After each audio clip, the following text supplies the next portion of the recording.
Brandon, the Heartbreaker Figueroa, broke some hearts in Liverpool, knocking out Nick Ball for the WBA Featherweight Championship on the road, man, being a road warrior. Really good fight by both men, by both fighters in this one. Brandon Figueroa, man, once upon a time, heading into, I think it was this Jesse Magdaleno fight. I told him, you should come out to Led Zeppelin's Heartbreaker one of these days. He always would come out to the Pat Benatar song, you're a heartbreaker. Now all he has to do is come out to the Mariah Carey song Heartbreaker, and he has completed the heartbreaking trifecta of ring walk music. But I kind of had a good feeling for him once he came out to Led Zeppelin. He picked the right fight and the right time to come out to Zeppelin because fighting in England against a Brit. But jokes aside, I had questions if Figueroa was maybe shot or already on the decline heading into this fight at just 29 years old. He hadn't looked particularly sharp since early 2023 when he beat Mark Magsayo to become WBC featherweight champion. He wound up losing that title to Stephen Fulton last year. A lot of people thought he didn't get deserve the nod against Joet Gonzalez. And then even when he knocked out Jesse Magdaleno, a former 122-pound champion, he didn't look particularly sharp up until his body attack wore Jesse Magdaleno down.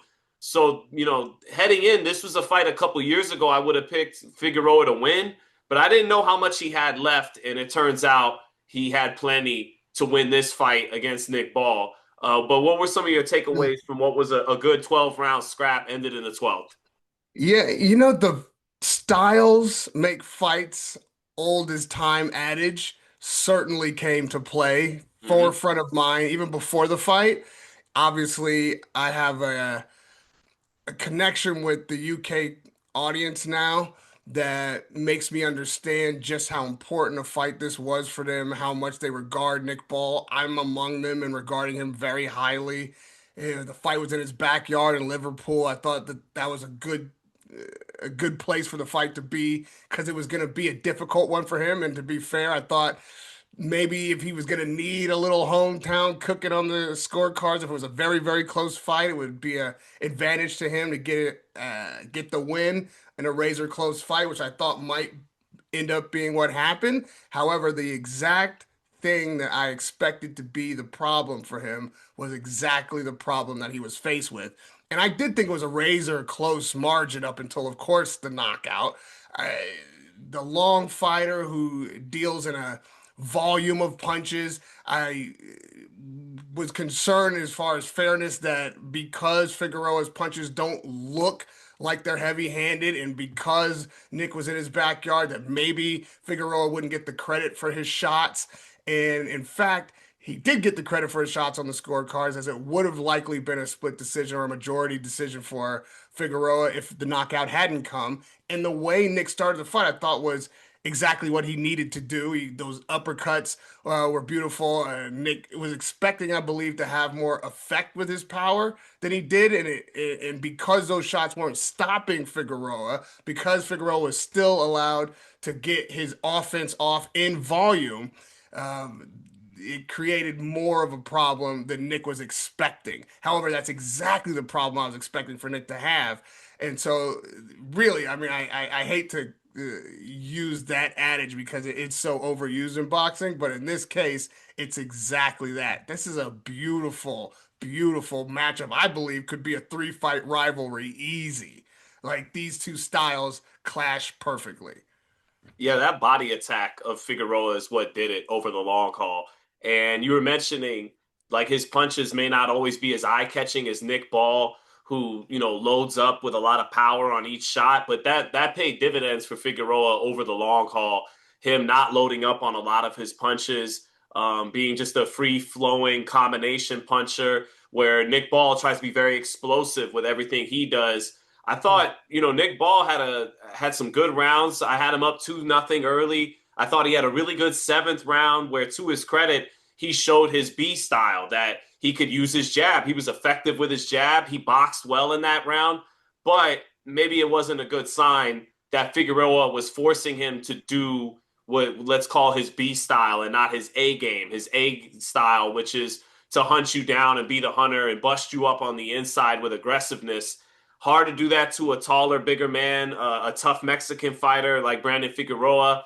And got to give a lot of credit to Manny Robles in this fight. Manny is one of the best trainers in the game, just like his fellow Chicano, Robert Garcia. These are guys that bring that hard hat, tough Mexican mentality, but are dialing it up with a level of science and precision and a lot of businessmen, a lot of business-like demeanor from those guys right now. They're on a hot streak, both of them, Manny Robles and Robert Garcia. They clock in with a hard hat mentality and train their fighters to win, and their fighters come in shape.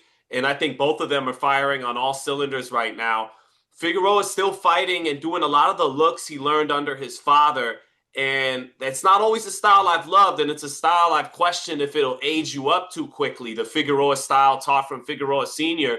But Omar Figueroa, who was a champion too, some of his outside the ring demons got the better of him, and Brandon doesn't have those same demons. So maybe that's part of why he's holding up better. But like we're talking about with Brian Norman Sr. and Jr. and Teofimo Lopez Sr. and Jr., the father has enough grace and humility to step aside after building his son from scratch and saying, hey, let this scientist in the corner, Manny Robles, let him refine what you do. And that's exactly what Manny Robles has done.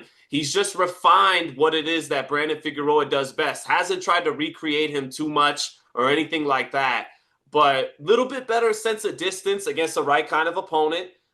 He's been trying to keep his distance more against Stephen Fulton. To Stephen Fulton's credit, that didn't work. Stephen Fulton is a longer fighter than Nick Ball, more comfortable fighting at long range and adept at that range. And again, Nick Ball did well in spots doing that, but that's not who the wrecking ball is supposed to be. And Brandon forced the wrecking ball to not be the wrecking ball in spots and out-wrecking balled him. But he did it with some more refinement under Manny Robles, better sense of distance on his punches, and got hit a lot, but also tucked his chin well enough out of both stances and won this fight. Can't really say enough about Manny Robles in this fight. You want to look back at Lopez and what was wrong and missing in the corner there a couple weeks back. Well, this is what is right and need to be present in the corner. Pitch perfect, paint by numbers, absolutely flawless performance in that corner for Manny Robles. Not only the game plan was it correct, his communication with his fighter was spot on. When he needed to give him tactical instructions, that's what was being given. And later in the fight, when he needed to motivate his fighter, that's what you were hearing.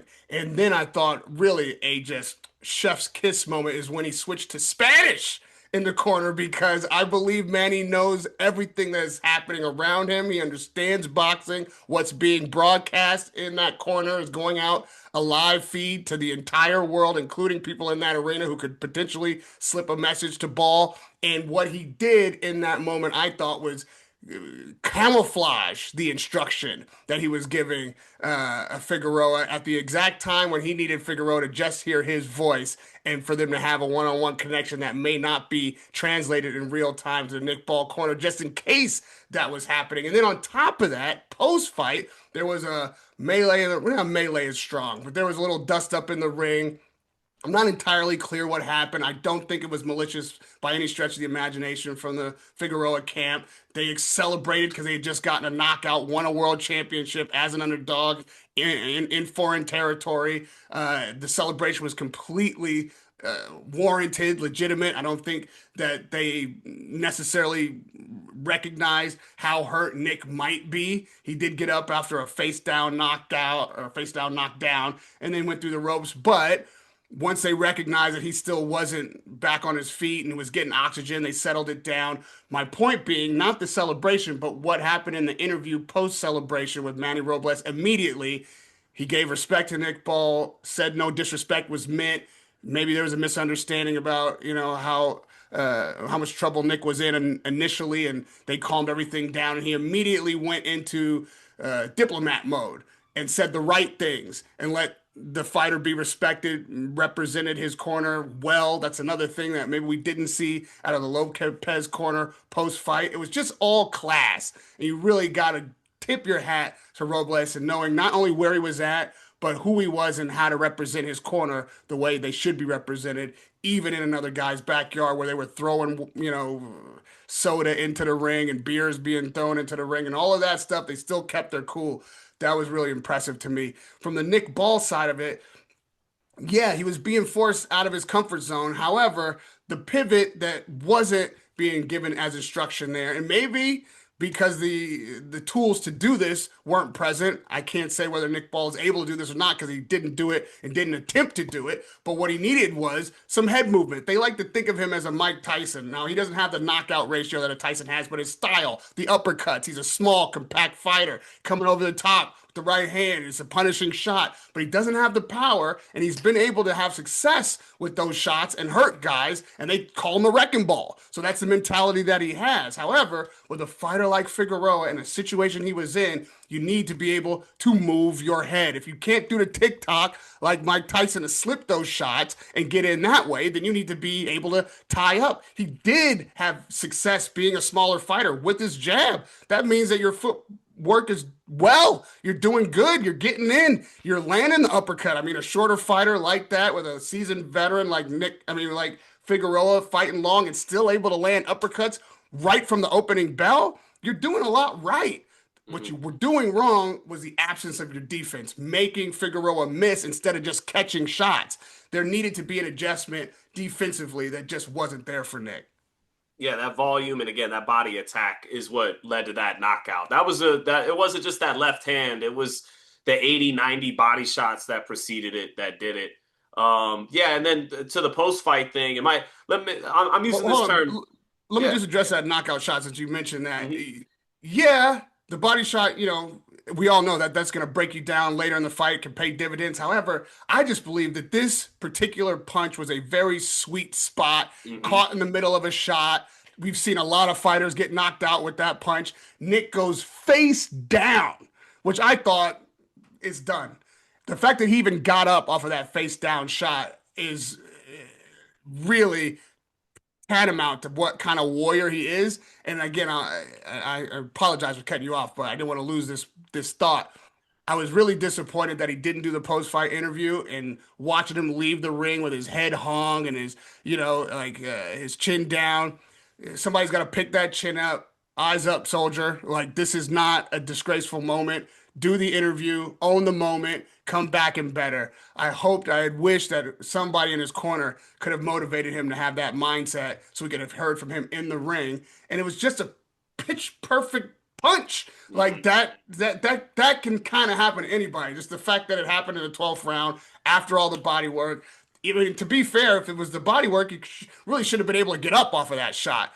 99% of fighters, no matter who they are, go face down, not getting up.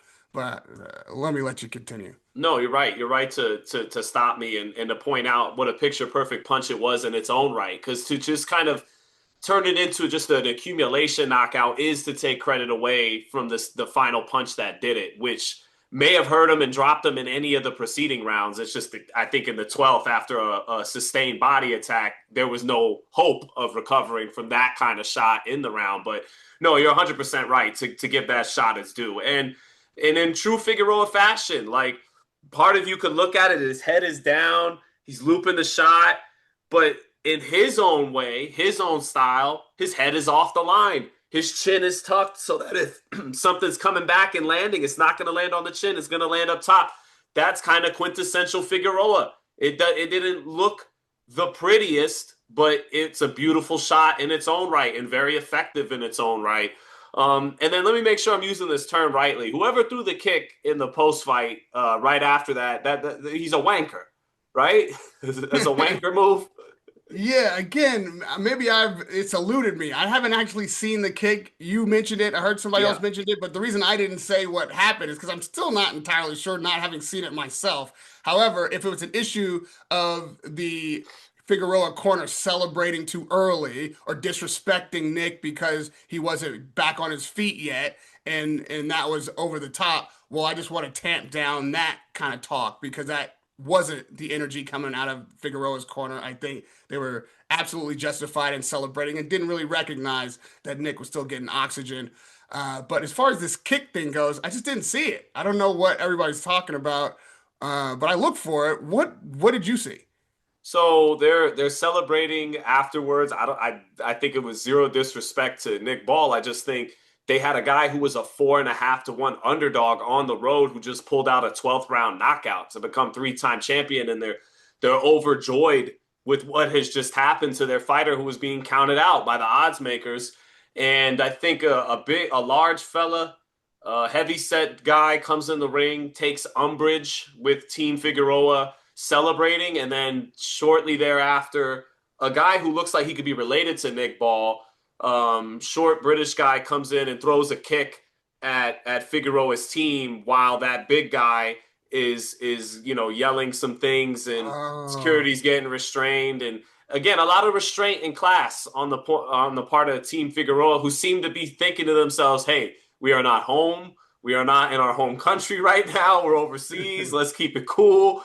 Maybe down home in Texas at Westlaco, they would have had a receipt and something more could have happened, but they were wise and had class and restraint and not do it. And their guy won. So what's there to get angry about on your end? And that little Joe Pesci kick, it may hurt in the movies, but it wasn't hurting anybody on fight night. So they were able to keep their composure about it. But Bush League stuff, not from Nick Ball, not from Nick Ball, but from his entourage. And hey, this isn't the first time in the last couple of weeks we've talked about overzealous entourage members. It knows no bounds, regardless of background or country. They're everywhere. Overzealous entourage members. yeah, man. That's what I said when we had that, post jump conversation Yeah, about the Tiger and Team 80. yeah, exactly. Uh, all class, all around from the Figueroa team in the ring, post fight, in the locker room interviews. Figueroa gave his respect and credit to Nick Ball. I heard Manny Robles question about a rematch where this decision is definitely not going to be up to him. However, he said, he gave us a shot. He deserves to get a shot in return. We're happy to rematch him. That was an entertaining fight. As far as the trainer is concerned, I think he probably speaks for the fighter himself, who also may not be the one making this decision. I think they'd be happy to do a rematch. I'd love to see a rematch. I think it should go back to Los Angeles or, Figueroa's backyard and do it on American soil somewhere anyway. That fight, man, was a real instant classic for me. I think the style mesh was incredible. I don't know who wins the rematch. I do think Nick Ball and his corner will get together and come with a stronger game plan, fill some holes, put some defense together, look at what happened, and come back and better. Uh, I think Figueroa will have to be better to win the rematch if it does happen, especially if it happens right away. It's an incredible fight. Like I said, I could see this being a trilogy easy. Yeah, and Manny though also touched on some of the shenanigans with the hand wraps before the fight. He wasn't allowed in the dressing room or by the time he was in the dressing room trying to check on the hand wraps, they said, "You're too late. We already wrapped them up." He went tit for tat and said, "Fine then. I don't want you in my dressing room when we wrap my fighters' hands." So at the end of the day, it all becomes a moot point there. I do want to give credit because I criticize the style that Brandon's father taught. I think it was on good display here again with some refinement from Manny Robles, but the Figueroa style takes a lot of punches, but also has a lot of that volume and in their own way tucks that chin out of both stances a lot of times. So just give credit to Figueroa Senior too and to Coach Robles. Yeah, it was a good fight. Both guys should feel good about the way they fought, and if they do it again, sounds good to me. This is a really fun division, 126. You could argue that still this would be the fourth of the four belt holders: Bruce Shushu Carrington, Angelo Leo, Rafael Espinoza, Brandon Figueroa now. But I think this is one of the best divisions in boxing, and it's a division that keeps delivering from its champions and in its championship fights, and with Naoya Inoue soon to be on the way too. So I really like 126. With Figueroa having been a mandatory challenger in this fight, so yes, they gave him his opportunity, but to be fair, he's mandatory. So he earned his opportunity. He Mm-hmm. doesn't have to give him a rematch. I do think that again shows some respect and class out of the Figueroa camp to talk that way. However, I suspect that fight might not be as easy to make as I'm sure they'll be looking to unify. But to be fair, of all the champions that you mentioned, as dense as the division can be, the Inoue fight potentially being on the cusp for Nick Ball. I think I'd rather see the rematch than see Figueroa against any of these other champions. At least see the rematch if he puts Nick Ball away again, or wins that fight convincingly. Then it would be more interesting to see him against one of the other champions. Because right now, I think to your point, I'd still have Figueroa as an underdog against any of the other belt holders in the division. Yeah, so maybe hey, the money's good out there in the UK. The money's good out there. They got a good crowd. Have a rematch, get another good payday, and then maybe you're first up in the Inoue sweepstakes when he moves up to 126. Might be smart.